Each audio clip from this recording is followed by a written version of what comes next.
Others, big players Harman Jemima Smriti, no performance in big event like World Cup, but Indian women get all top quality facilities, payment from past 5 years, still no result. All departments failing.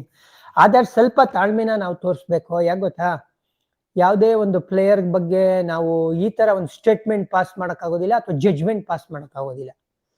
ಅದ್ಭುತವಾದ ರೆಕಾರ್ಡ್ನ ಇಟ್ಕೊಂಡಿದ್ದಾರೆ ಹರ್ಮನ್ ಪ್ರೀತ್ ಕೌರ್ ಅವರು. ಆಮೇಲೆ ನೀವು ಹೇಳಿದ್ರಲ್ಲ crunch ಗೇಮಲ್ಲಿ ಹೊಡೆಯೋದಿಲ್ಲ ಅಂತ, ಇದೇ Harmanpreet 2017 semifinals ಅಲ್ಲಿ against Australia 171 not out, India ಆಸ್ಟ್ರೇಲಿಯಾನ ಬೀಟ್ ಮಾಡ್ತಾರೆ. ಆಮೇಲೆ 2025 ಅಲ್ಲಿ ಆಲ್ರೆಡಿ 1000+ ರನ್ಸ್ ಮಾಡಿರುವಂತ ಸ್ಮೃತಿ ಮಂದನ ಬಗ್ಗೆ ನಾವು ಮಾತಾಡಂಗೆ ಇಲ್ಲ, ಆಯ್ತಾ.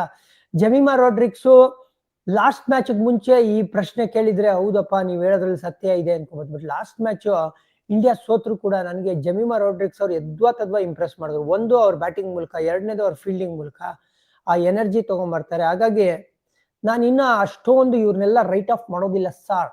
If Indian women does not make it to final, should this be seen as coaching department failure? ವಾ ಸರ್, ಅದ್ರ ಕಡೆನು ಒನ್ ಆಫ್ ದಿ ರೀಸನ್, ಅದೇ ರೀಸನ್ ಅಂತ ಹೇಳಕ್ಕಾಗಲ್ಲ. ಯಾಕೆ ಗೊತ್ತಾ, ಈಗ ನೋಡಿ ಫಸ್ಟ್ 2 ಮ್ಯಾಚ್ ಗೆದ್ವಿ ಅಂತ ಹೇಳ್ಬಿಟ್ಟು ಇವ್ರು 5 ಬೌಲರ್ ಇಂದ ಪರ್ಸಿಸ್ಟ್ ಮಾಡಿ ಸೌತ್ ಆಫ್ರಿಕಾ ಮೇಲೆ ಸೋತಿದ್ದಾಯ್ತು, ಆಸ್ಟ್ರೇಲಿಯಾ ಮೇಲೆ ಸೋತಿದ್ದಾಯ್ತು. ಸೊ ಈ ಪರ್ಟಿಕ್ಯುಲರ್ ಡಿಸಿಷನ್ ಮೇಜರ್ಲಿ ಮಾಡೋದು ಯಾರು ಅಂದ್ರೆ ಕೋಚ್. ಹಾಗಾಗಿ ಕೋಚಿಂಗ್ ಕಡೆನೂ ಹಿಂಗೆ ಫಿಂಗರ್ನ ಪಾಯಿಂಟ್ ಮಾಡ್ತಾರೆ. ಅಮೂಲ್ ಮುಜುಮ್ದಾರ್ ಕೋಚ್.